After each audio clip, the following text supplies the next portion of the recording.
Welcome to Yacht Crew Vlogs, where we tell the stories of those in the yachting industry. A behind-the-scenes look that discovers the individuals in the industry, their history, their passions, and what inspires them to do what they do. Hi, everyone, and welcome to another edition of Yacht Crew Vlogs right here on Yachting International Radio. My name is Ria. I am your host, and I'm very pleased to welcome my next guest, Mike Jones. He is known as the Haunted Hacker, and he knows everything there is to know about the cyberspace. Welcome. Thank you. It's a pleasure being here. Well, let's get right into it. The reason that I brought you on is that we are very well aware of what is going on the ground between Russia and the Ukraine.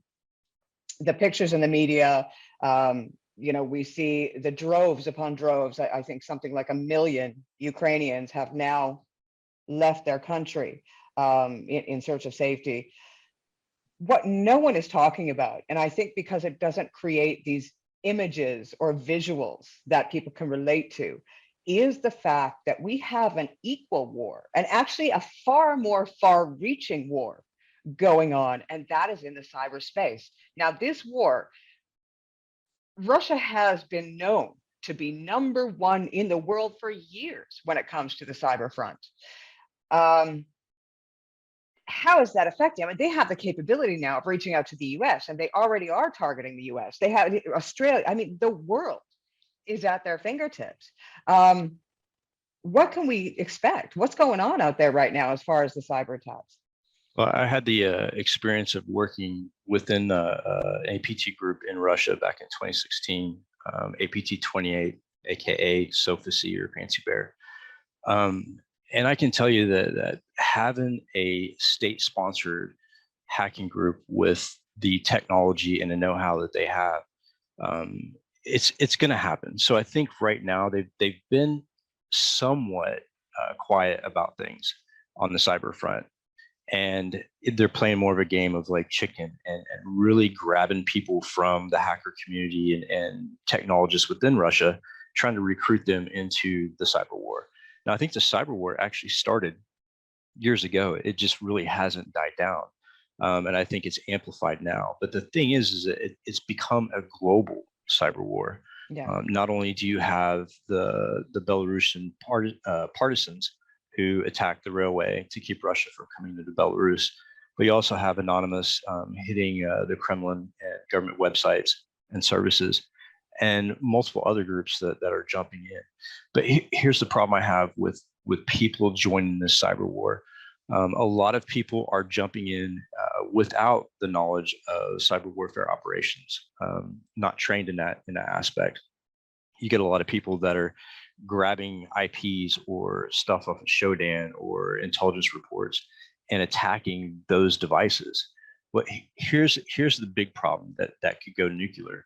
Is if one of those hired hackers ends up hitting a device or a network that causes damage or human life or any kind of like disruption to the Russian government, that for sure will light off a series of events that I don't think we've ever seen before. And the more people get involved in that cyber war, the more of a chance we have of facing that situation, I think. Well, and we do have companies out there. There's a company in the Ukraine that has offered €100,000 or dollar reward to anybody that can find a bug in the Russian systems. So is that something that is probably not welcome then? No, absolutely. And when you look at the US and CISA and the FBI, like we've been alarming people for a while that, be on heightened awareness about the cyber war going on. But you're going to see deals like that on the underground constantly right now. People trying to find those 0 days or vulnerabilities in Russian systems or even Ukrainian systems or US systems.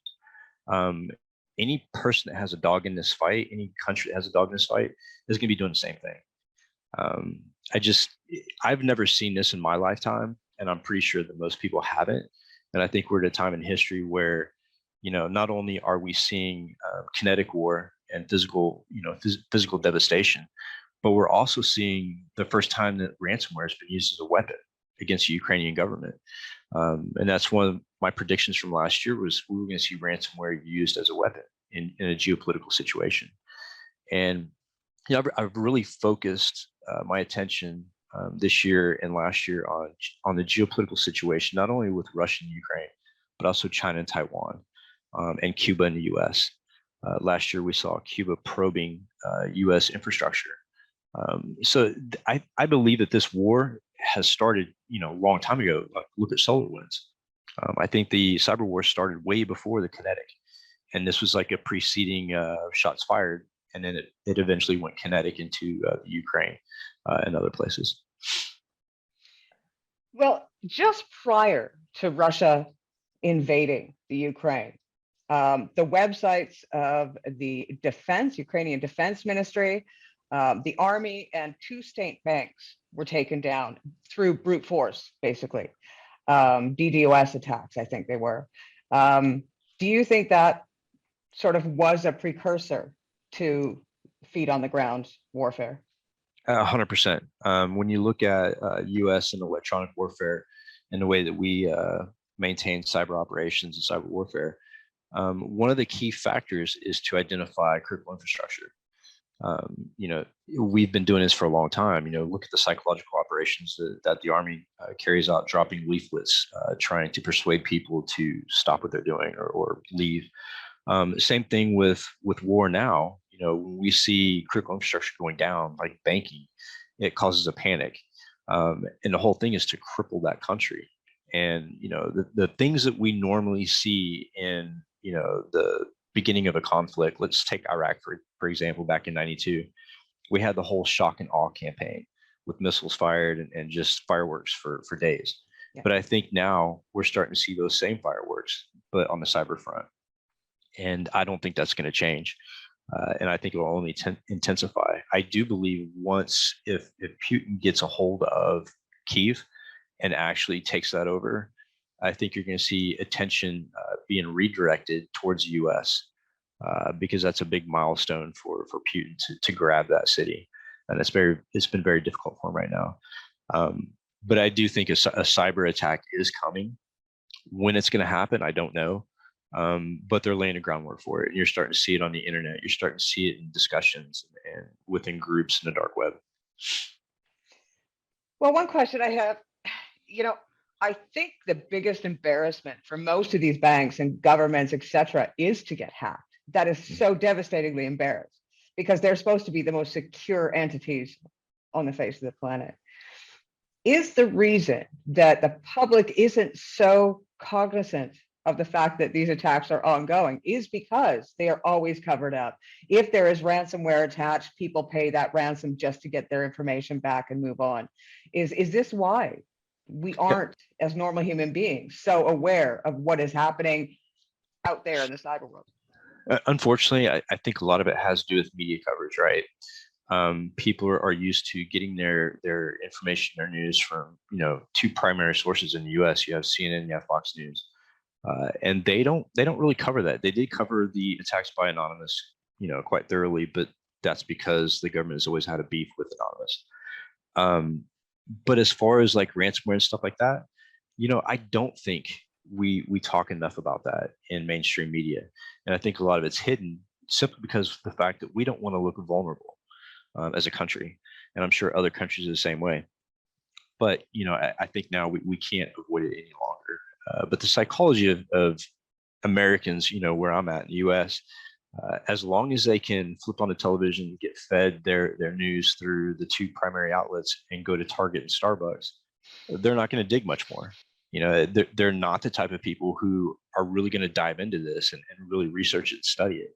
They're going to take what's given to them by the media and by the government, and they're going to buy into it 100%. Well, and that might be one of the biggest mistakes that they ever make.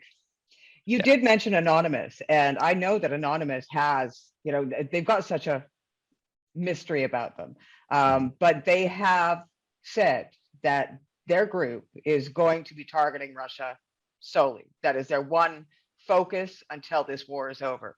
Now, we have seen what they did when Putin's yacht Graceful was, leaving Germany and heading back to Russia, and they changed, the call letters and FCK Putin, and down in the corner there was Anonymous, and the location or the destination was hell. Everybody had a good giggle out of that for sure. Do you think that this was just a little test and that we could see some amazing things coming out of this phenomenal group of hackers in the future? You know, I have to say, being intimate with the group and having a history there, I think that a lot of their stuff is disruption and trying to disclose information that the governments around the world kind of harbor and keep secret. But they do have a level of troll about them as well, where, if they can't get into critical systems and disclose information, they're just going to harass you. And it makes the opponent look kind of silly, but at the same time, it really doesn't do a whole lot of damage. And that's just the way the group has always functioned. They were pretty effective in Arab Spring, Occupy Wall Street, stuff like that, about disclosing information and corruption. But in this case, I mean, I hope that they're able to disclose maybe future plans or war plans or some sort of intelligence, like we saw before in different wars, like the Iraq War. But again, Anonymous now, as opposed to 10, 15 years ago, is a different group. So it's really hard to predict which way they're going to go. I just hope that they don't step on the wrong landmine on the internet and light off a conflict that we can't control.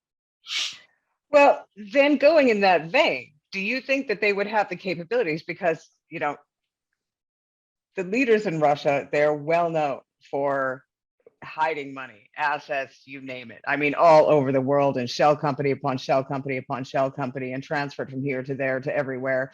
Cryptocurrency, I'm sure, is in there as well. Would Anonymous have the ability to track that money from point of source to where it sits now, which could actually be of great benefit to the world in general? Yeah, absolutely. I think they could. And, not saying that they're not doing it now, but they do have the capability. The ability that group has as far as uncovering data and information through servers, through public information, through communication and emails is phenomenal.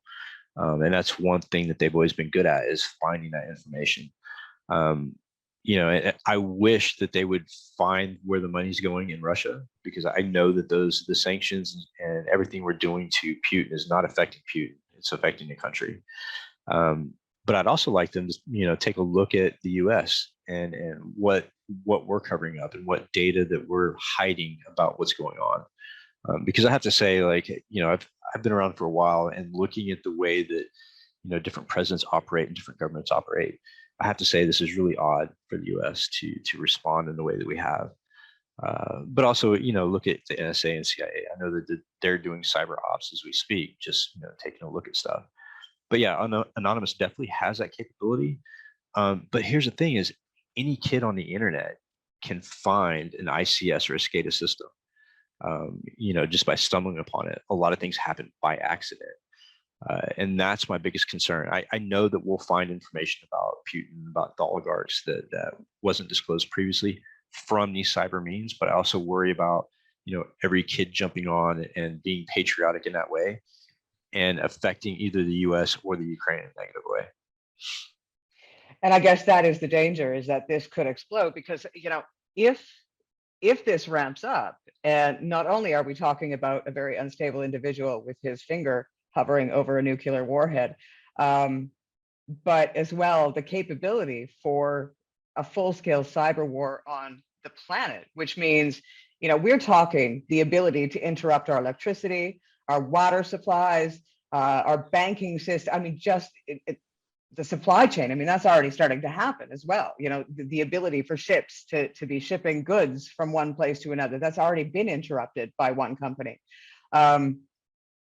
So we do have to be careful. You're correct, because who knows where this could lead. Yeah, exactly. And when you look at an all-out cyber war, Russia does have some of the best state-sponsored hackers and groups.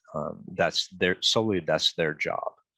I looked at some of the files from the Conti leak this week, and it was really interesting. Like, everything's very well documented, everything's very well organized. Some of it was kind of funny, the conversations back and forth between the Conti members. But I mean, these are well-armed people. They have an operation, they know how to run it, and they're no stranger to cyber war. I I mean, look at Estonia years ago. We've seen the effects of Russian cyber war before. And I don't think in the U.S. that we're ready for that type of war. To be honest with you, our grid is not, or the grids are not as defended as we would like to think, and the infrastructure by no means is ready for an all-out, full-on cyber war. Is there any other country that has, I guess, a cyber army, for lack of a better description, that comes close to what Russia has? Yeah, their best friend, China. They have a pretty stout cyber army. A lot of them probably work under gun. They're very capable. And North Korea is not a stranger to cyber war either, and they have their own teams. Really, every country that has a government has some sort of backing, or they have a group that's involved in cyber war. Even if it's somewhere in Africa that they have a whole group of people that are doing spamming or phishing to grab money. Everybody's interested in that source of income because it's become an economy in the web. And I think we're going to see all of that affected by what's going on in the Ukraine and Russia. But one thing I want to make sure that people understand is it's not a war against Russia. It's a war against Putin, because the oligarchs are losing trust in him. The people have no say in what's going on. A lot of people in the U.S. Tend to forget that Russia is a communist country, and the people don't get to vote if they're going to war or not. So have some empathy for the people that are stuck in Russia that are protesting and getting arrested every day. That's another human right that I think they need to look into, because some of those people haven't been heard from. So it's just spreading, and the cyber war is just going to amplify it. In today's day and age, when technology is so capable and we have the ability to see what's going on around the world as it happens, I think it's managed to amp up hatred when there doesn't need to be that hatred. And, I'm reporting on this constantly on social media. And the one thing that I do notice is that there is some hatred. The same thing as what happened with COVID. All Chinese, they're responsible for the virus. It came out of a market in China. Just because it came out of a market in China doesn't mean all Chinese are responsible for the COVID pandemic. And the same goes with this. You see, like you said, scores of Russians out in the streets peacefully protesting. And of course, yes, off to jail they go. I saw a news story just the other day that there was a couple of mothers with their 3 young children, and they had flowers and no war signs that they were taking to the Ukrainian consulate, and they got arrested, and the children were placed in a cell. This is what they're dealing with. And the few that do come forward and protest, the amount of courage it takes them to protest is out of this world. And I don't think the Western world understands what it takes for those people to walk out their door and hold up a sign saying, we don't want war, because the Western world has gotten soft, we've gotten easy, and we've gotten used to having our way whenever we want it. And there are no consequences. Yeah, exactly. And when I talk to people here in the U.S. about what's going on, I've been doing it since last November, telling people this is a big event. You need to pay attention. You need to learn what's going on. If you don't understand it, find out, because it's a history-changing event that may change the way that we live in the free world. And a lot of people are just like, it doesn't really affect me, or it's too scary to think about, and they just ignore it. And, it just drives me mad because, this is something that, we saw the fall of the wall in Germany, and that was a big event. This will supersede that by far. And, when you look at what happened yesterday, when Putin sent bombers to Venezuela that are nuclear capable and are doing exercises in the Caribbean, he's sending a signal, that we're not safe here. And I would, invite the people in the U.S., if you want to help the situation, instead of, protesting the Russians or going out and holding signs for the Ukraine, how about holding signs and, telling the president, hey, we need to help these people. Who cares if they're not a NATO country? We had no problem walking into Iraq and freeing people from Saddam and taking Saddam out. We had no problem walking into Syria where, we had no business being there, but we won't help innocent people of Russia and Ukraine. And I think that's where Anonymous is going to end up too. I think they're going to end up, identifying some holes in our own infrastructure and with our government. And hopefully that'll be disclosed, because there's no reason why the U.S. as a powerful free country can't help these people out. I mean, it's really bad. Look, when we're talking about the kind of money that Russians, the oligarchs have, you never know where those tentacles are and where they end up.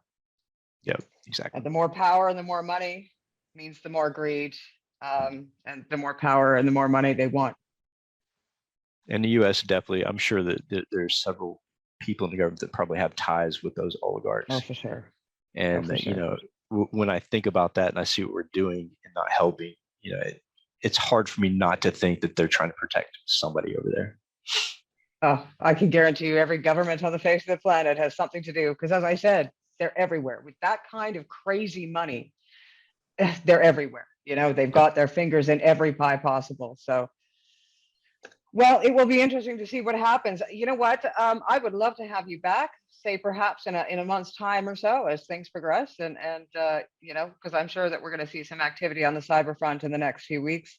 And I'd like to sort of get back together with you and weed it out and figure it out, and you can explain to us all what happened, because I'm not the smartest person when it comes to cyber war or anything cyber, to be honest with you, but it's good to get that explanation, so thank you. Absolutely. Anytime you need me, I'm here. And I would say probably give it a week or two. I think a lot of things are going to drop this week. Right, well, you heard that right here, everyone. Be careful, make sure that you've got your backups and they're not in the cloud, but they're on a little hard drive, wherever it may be. And protect yourselves. Just protect yourselves, you know? That's all you can do. Most people sort of go, well, nobody's going to, you know, target me. But yeah, you know, they may just do that or get through you to somewhere else. So make sure you're protected. I have to say thank you again to Mike Jones. He is known as the Haunted Hacker, well known within the cyber community. You've been watching another edition of Yacht Crew Vlogs right here on Yachting International Radio. My name is Ria. I have been your host. We'll see you again next time.